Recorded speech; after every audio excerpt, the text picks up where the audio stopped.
A few weeks ago, I did my first conference talk and it was on AI. I'll be showing you how that day went and exploring how AI will impact design careers. Hi guys, and welcome back to my channel. My name is Chili and I'm a product designer based in London.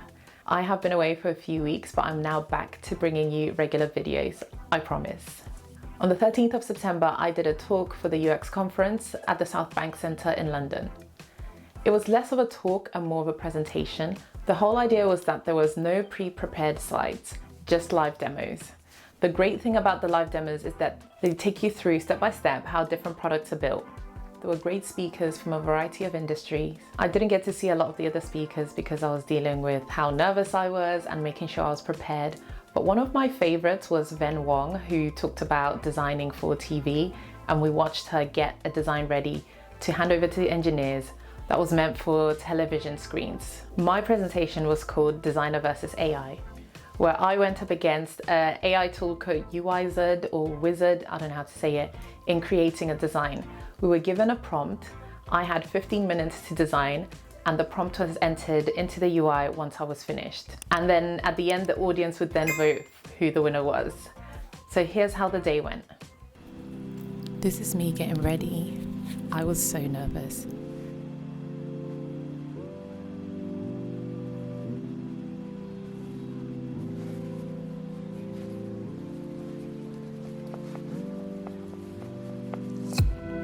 Here I am deciding on an outfit, and this is what I ended up wearing in the end.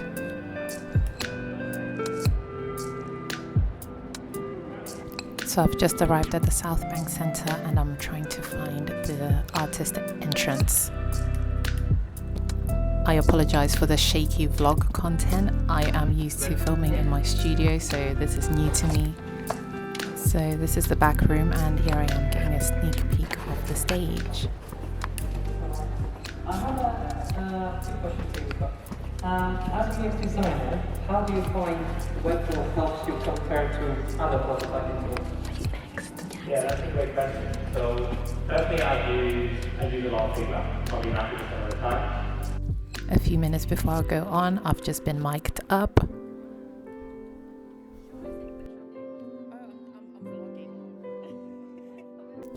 I was given the smokiest entrance. I was very confused at what was going on. Have a look at this. Please welcome Chili. She's a freelance designer. She's going to be battling AI today. So this is the brief: to design a UI for a mobile app to control air conditioning system. The concept of my talk was Sergey's idea, the founder of the UX conference. I don't know why I agreed to this because I'm such a slow designer. I need rounds of iterations to get to a nice final design. I focused on creating wireframes and thinking out loud and explaining my process instead of creating finalized UI. The concept of my design was to allow the user to set an ideal temperature once for each room along with some time ranges, because some apps work best when they allow the user to automate certain things in their lives. Not all apps are meant to be used daily.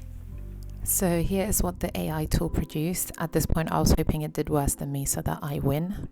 And even though this layout looks better than mine, I did win because the contents make no sense. At the top, you're able to select different rooms, but here it talks about Italian cuisines and reading and listening to music,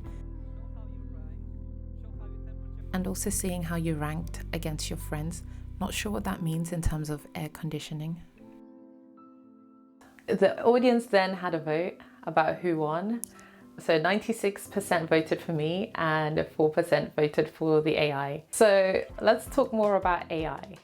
What is AI? So we use the word AI, which means artificial intelligence, but a more correct way of describing it is machine learning. These AI tools learn how layouts are created from existing designs on the internet, and it uses that information to create new ones. It uses the rules of design principles and layouts to replicate and recreate designs that are already out there. And it does this to match the prompt that it's given. As a result, this means it's creating art, not really design. They look like designs, but they're not really solving any problems. This is Mid-Journey, and I asked it to create a fitness app for me. I then asked it to make the app green and black to match a previous design that I created. Here is my design to compare. Yes, this did take me a while with some iterations. The reason why these layouts look kind of good is because they follow the 4 principles of design, which I always preach about on my channel: typography, color, image, and layout. That is what makes a good design. I have a detailed video on these principles, which I will link up there and in the description below. We can use these AI tools to our advantage for inspiration and to improve our design workflow. So you can look at the layout or the use of the hierarchy and typography and copy that, and that can give you a jump start when designing. We should see AI as a helper rather than as a replacement. Chat GPT 4 can now handle images. So let's see if it can help us improve UI. So here is a design from a previous video. On the left is an original design that I found, and on the right are the improvements that I made. Let's see what improvements Chat GPT comes up with. So here is the prompt that I put in. You have to give it some context. I'm still not a pro at writing prompts, so maybe this does affect the results that we're going to get. So the results for the first image, it talks about number 1, the color consistency with protein and the smoothie blocks being slightly different from the bottom navigation menu. I think this is really good that it picked it up because it's not very visible to the naked eye, and color consistency is important. And number 2 is the search placeholder. So changing it from try find to search for shakes is a great CTA. Number 3, it talks about having consistent spacing between typography and images all round. So I think that is a great point. Number 4, it says there should be an image with the name of the shake, but that is what we already have, so I don't think it's able to read that correctly. And number 5, it talks about the build your own shake icon, how it should consider representation of a customization or ingredients to create a shake, which I think is a very good idea. And now for the second image, number 1, it talks about how the 20% off banner needs to be a bit more brighter. Great. And number 2, we're going to skip because it talks about how the items are repetitive, but obviously this is a placeholder within the design. Number 3 is interesting. It talks about putting the price above the add button, which I did do in my design, but it doesn't tell you how to improve that CTA for the user.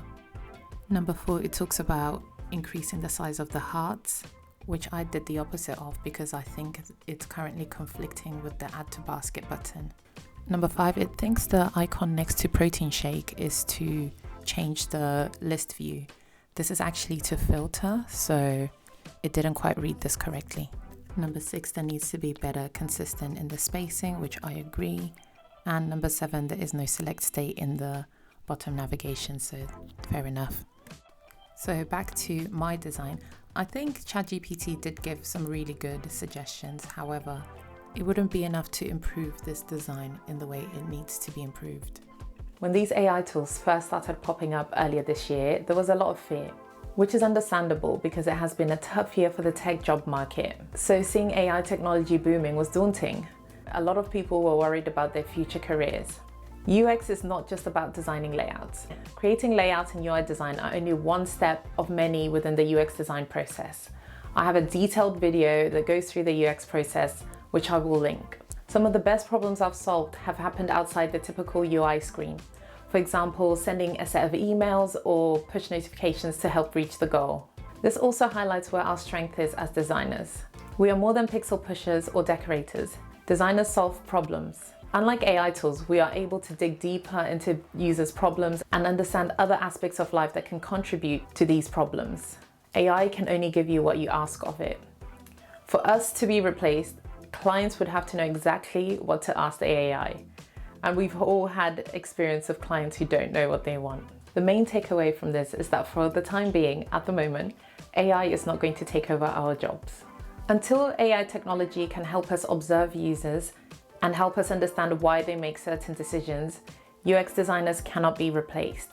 If you found this video useful, please help me out by hitting the like button and subscribe to my channel. Thank you so much for watching, and I'll see you in my next video.